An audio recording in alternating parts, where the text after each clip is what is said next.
I work in the pro department of a home improvement company. I work the closing shift with another cashier, who I'll call Nicole. Nicole is a really kind but quite timid cashier.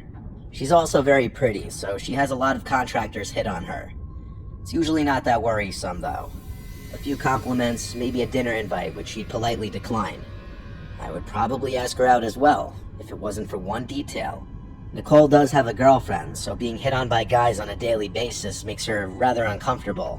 When we first met, I told her she ought to tell those guys about being gay, but she kept saying it wasn't any of their business, so she kept that part to herself.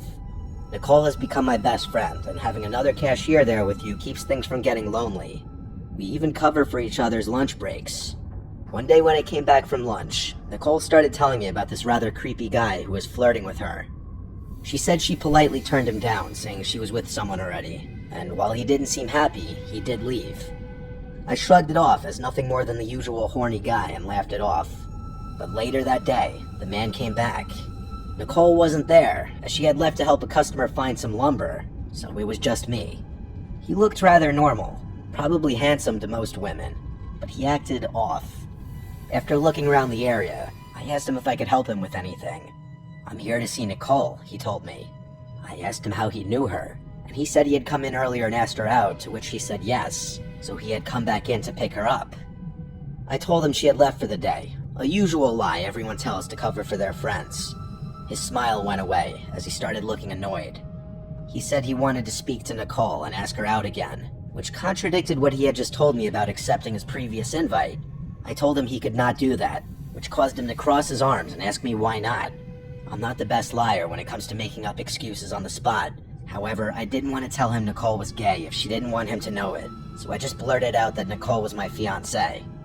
His annoyed look went to confusion, as he asked me how someone as pretty as she is could go out with someone like me. I'm not a Jason Momoa or anything, but I don't think I'm that bad looking. I told him it didn't matter and that her and I were getting married in a couple months, so he needed to back off. He gave me a death look, but didn't say anything. After an awkward silence, he left. After Nicole had gotten back, I told her what went down. She asked me to describe him, and after I told her what he looked like, she said that was the same guy who came in before. She was a bit creeped out by what went down, but she found the fiancé excuse rather funny. She even stated she'd rather be engaged to me than go out with him, which I'm guessing was a compliment. A couple of weeks went by, and we had all but forgotten about the man at this point. But one night, after it had gotten dark, Nicole and I were getting the trash together so we could close down the registers and go home. Just then, we hear a bang at the door, causing both of us to nearly jump out of our skins.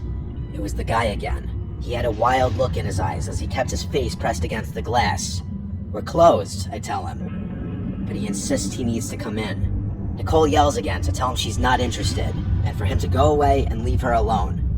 But he yells that he's not here for her. He's here for me. He then says that if he can, quote-unquote, take out her husband, then she'd be all his. Based on that, he wanted to kill me. I tell Nicole to run to the manager's office and call the police, and I'll stay here and watch him. I won't lie though, I was pretty afraid to be in that tiny little area if the guy's able to get in. He wasn't the biggest guy, but he could have had a weapon on him. Plus, the store doesn't allow us to have self-defense items on us, so I was on my own here. The guy then started ramming the sliding doors like he was crazy. The doors were rattling, and I could have sworn we're gonna come off its base. Just then, Nicole comes running back around the corner with a 2x4 in her hand, yelling that the cops are on their way. Finally, the man decided to leave. The closing manager met the officers when they came, and he took them to review the cameras. Thankfully, the man was caught and arrested, but Nicole nor I felt safe working there any longer. We're still friends and even attend the same college together, but we do have separate jobs now while we pay our way through classes. I'm glad she was there to help me with the rogue man, as I hate to imagine what he might have done to me, or worse, what he might have done to her. She says she's glad I was there for her as well, as having a guy around tends to make men like him less confident in what they might try. It was a wake-up call for me as to how dangerous it can be for some girls when an interested guy just doesn't want to take no for an answer.